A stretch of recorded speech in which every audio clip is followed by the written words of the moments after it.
guys, so if you want to learn how to knit hats on large looms, just keep watching.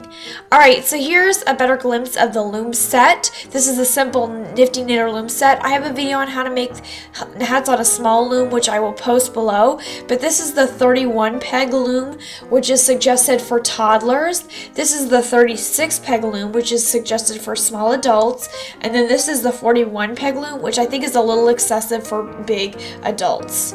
So you will need some yarn, a purple hook, and finally a pair of scissors. Let's get started. Alright, so I'm going to go ahead and make my slip knot using my first color of yarn for my brim, and I'm just placing this on the central knob of my 31 peg or red loom set, and I'm going to go ahead and E-wrap around the entire loom to cast on. Now in this video I will just be giving you all really brief explanations of how to knit. Like I mentioned before, I have a very detailed video on how to knit, that goes really into depth, and it's shown on the 24 peg or blue nifty knitter loom. I will link that below so you can really see, but this is just giving you more tips and tricks for knitting on the larger looms. Like I mentioned earlier, this loom is specifically suggested for toddlers, and I would feel like I've tried hats on a couple of toddlers and that does seem to fit the description well. If you also have a pretty small child, this loom would work well for hats too, depending on how thin your yarn is. You know what I mean? The thinner the yarn, the easier it is to stretch, and also how long you make the hat.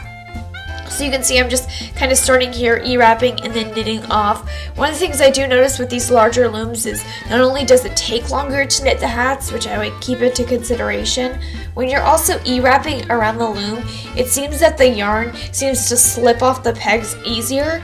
I don't know if that's because my guess is because the loom has a bigger diameter, it's maybe easier for it to come off the pegs than a more narrow loom. I don't know if I'm making even sense, but just keep that in mind to have a really good grip on the yarn when you're E-wrapping, because I notice I have to go back and do sections that kind of unravel.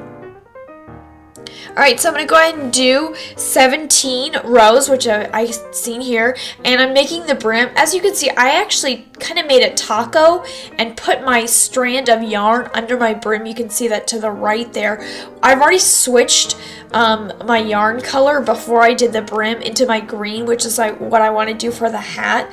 So what I like to do, especially when I use these larger looms and I have more of a brim to work with, I switch yarn colors and then I slide kind of the tail end of yarn. You know, when you're switching colors and you tie a knot, you kind of have a little end of yarn that comes with that when you change colors. I actually put that under, kind of in between the two layers of the brim, and that means I don't have to weave in ends later on. So that's just a kind of a tip and trick. It works better with the larger looms because the brim is naturally going to be bigger, so it's more area to work with.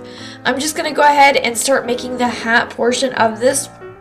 For this hat, I decided to do 17 rows for the brim and 15 rows for the hat. So I did kind of a thicker brim look. You could reverse that and do 15 rows for the brim and 17 rows for the hat, and the two would be pretty proportional.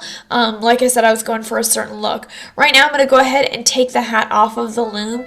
You could also use a needle with a large eye and, you know, thread the needle through each loop and do it that way. Whichever kind of works faster for you. You know, because you have more pegs, you really want to find the most efficient method, and I find that either using your purple hook or even that needle, if that's accessible to you, really works effectively.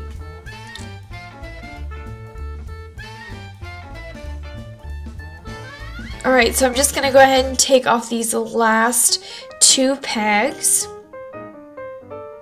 And then what I like to do with these is go ahead and tie actually a double knot. This really secures it better, especially if you're using thin yarn like I am. So there's the final product. Alright, for the 36 loom, what I did is I did 17 rows for the brim and 21 rows for the hat, so this one's a little more proportional. Alright, so here's all the hats laid out. This one's for the 24 peg loom, this one's for the 31 peg loom, and this one's for the 36 peg loom. So you can see the progression of sizes, not only in length, but also in width. And that's, you guys see really here what I was talking about with the brim, you know, thicker brim here, but a more proportional brim here. So it's up to you, play around with it a little bit. Alright, so here really gives a good example of width. You can really see the width of the small loom to the red loom and then all the way to the green loom to give you an idea of how much the width changes. I hope this video was helpful and thank you so much for watching. Remember, we make new videos every Friday.